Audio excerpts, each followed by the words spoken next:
Welcome to A Brave Voice Against Addiction. Today, we're diving into Rahul's inspiring journey from an ordinary villager to a beacon of hope. Let's start at the beginning. Rahul, how did your struggle against addiction start? Thank you for having me.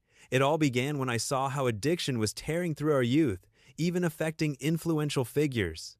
I knew I had to do something, so I started small by talking to school kids about the dangers of addiction. That sounds like a pivotal moment. But wasn't it daunting to confront such a pervasive issue? I mean, were there moments when you doubted your approach? Absolutely, there were moments of doubt. But seeing even one child choose a different path was enough to keep me going. I realized that every small step counts. Like when a local leader's son decided to seek help after one of my talks, it was a huge validation. As your voice grew louder, you started exposing more significant issues like the nexus of power behind the trade. How did you uncover these connections? It was a gradual process. I noticed patterns and started gathering evidence, which wasn't easy. There were instances when those involved tried to silence me, but I kept pushing, knowing the truth had to come out. That's incredibly brave. But wasn't there a risk of backlash from these powerful figures? I mean, what kept you motivated to continue? Yes, the risk was real and at times overwhelming, but seeing families torn apart by addiction was a stronger motivator. I couldn't just stand by.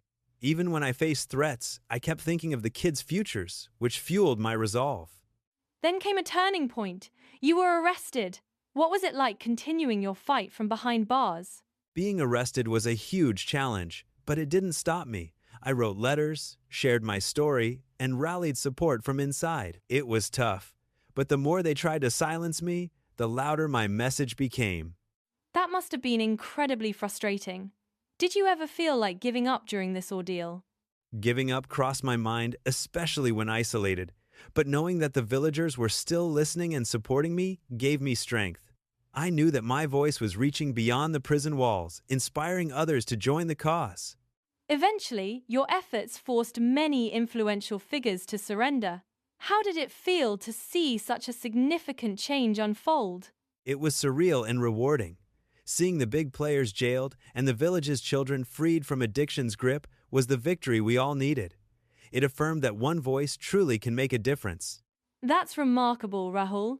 Moving forward, what do you envision for the village and others tackling similar issues?